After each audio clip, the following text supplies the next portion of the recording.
Dans cette deuxième vidéo de rappel, nous allons répondre à une question. Qu'est-ce qu'une onde mécanique progressive périodique? Donc là, par rapport au premier rappel, dans la définition, il y a le terme périodique à définir.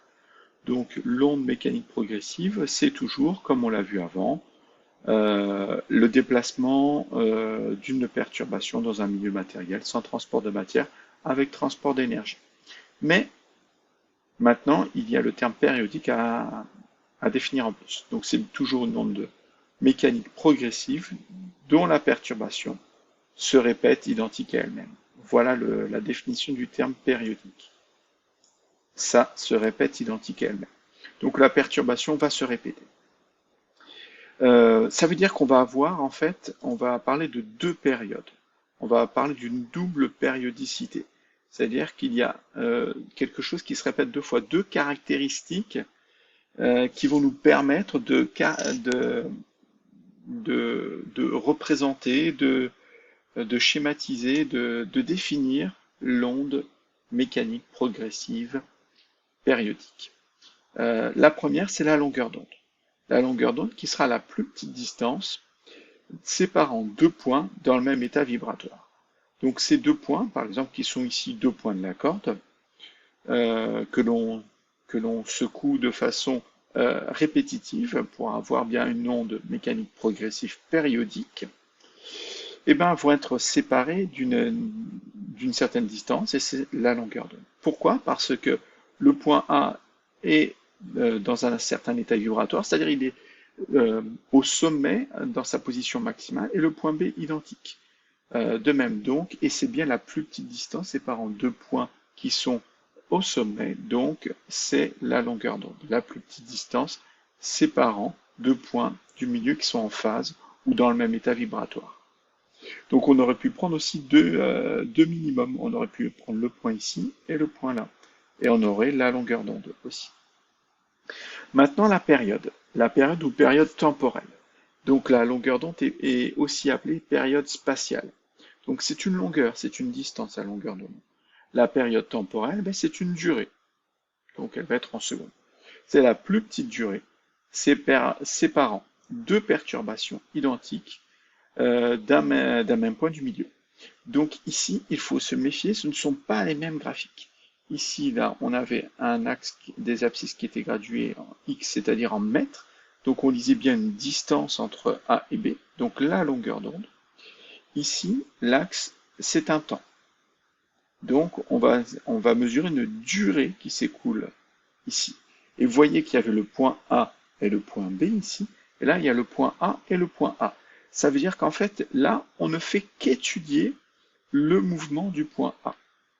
C'est-à-dire qu'on va regarder la corde, par exemple ici, et on va étudier le point A. Et bien, à t égale 0 secondes, il sera dans une certaine position, au bout d'une seconde dans une autre position, 2 secondes, et ainsi de suite. Donc voilà, c'est la position du point A lorsque le temps s'écoule. Donc là, on étudie les positions d'un même point du milieu. Donc ça, c'est important. On va avoir une formule de la vitesse qui va être donc de la célérité de l'onde ou vitesse de propagation de l'onde qui va être toujours identique. V est égal à D sur T, sauf qu'on ne va pas utiliser une distance quelconque, ni une durée quelconque. On va utiliser les distances et les durées caractéristiques, c'est-à-dire les périodes spatiales et temporelles. Et bien pour une distance parcourue égale à la longueur d'onde, la durée de parcours sera la période spatiale, la période temporelle, pardon, grand T, la période. Donc la vitesse sera égale à la longueur d'onde divisée par la période. Finalement, à chaque fois, on retombe sur nos pieds. La vitesse égale à la distance divisée par la durée. Si le mouvement ne se répète pas, la durée est appelée retard, c'est-à-dire la durée que met la perturbation pour aller d'un point à un autre. Et si la perturbation se répète, alors on utilise comme durée la longueur d'onde, une distance particulière, et une durée particulière, la période. Pour bien voir, on va revenir sur l'animation. Donc l'animation est ici, on revient. Donc on va partir sur une onde qui va être ici sinusoïdale.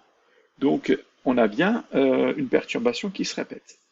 Donc, vous voyez maintenant notre échelle de Perroquet. Donc ici, c'est une échelle de Perroquet, c'est-à-dire différents points qui sont reliés entre eux.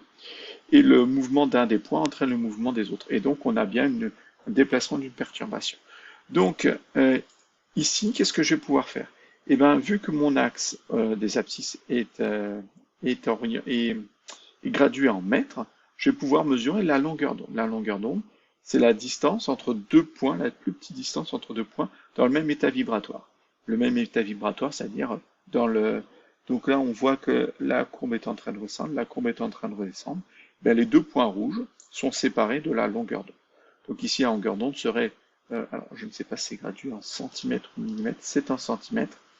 Donc entre 50 et 80, il y aura, donc là on a une longueur d'onde de 30 cm, par exemple. Donc là, je ne peux surtout pas avoir ici la période à partir de ce graphique. La période grand T, c'est une durée. Je ne peux pas me dire que la période, c'est 80 moins 50. Surtout pas. J'ai un axe gradué en longueur, en centimètres, donc là, j'ai la longueur d'onde. Longueur, longueur d'onde. On est cohérent. Ensuite, ce que je peux faire avec cette animation, c'est par exemple, vu que la période, c'est la durée séparant, c'est la durée, pardon, de parcours de la longueur d'onde. C'est-à-dire quand une période s'est écoulée en temps, alors l'onde aura parcouru une certaine distance qui est la longueur d'onde. Donc je peux faire une chose, vu que je sais qu'entre les deux points rouges, il y a une distance égale à la longueur d'onde, et ben là, je peux mesurer la durée grâce à mon chronomètre, permettant d'aller de 50 à 80 et donc de parcourir la longueur d'onde, et donc je vais pouvoir avoir la période. Donc on va essayer de faire ça. Donc on va mesurer déjà la durée, donc je suis à 2,55 environ. Donc l'onde arrivée ici au premier point, au bout de 2,55 secondes. J'avais mesuré tout à l'heure 2,51 secondes. On continue. Et la perturbation, l'onde, arrive au deuxième point avec une durée de 4,05. Donc, si on fait un calcul, on a donc, grosso modo, on a 1,5 secondes. Donc, entre 4,05 et 2,55, on a 1,5 secondes. C'est la durée qu'a mis l'onde pour aller de ce point à ce point. Et vu qu'elle a parcouru une certaine distance qui est égale à la longueur d'onde, je peux dire que le 1,5 secondes est égal à la période. Donc ça, c'est très très très important. Si vous avez une longueur, vous mesurez la longueur d'onde directement. Si vous avez une durée, c'est-à-dire un temps, là, vous pouvez lire entre deux sommets ou deux minimums la période. Et ça, c'est essentiel.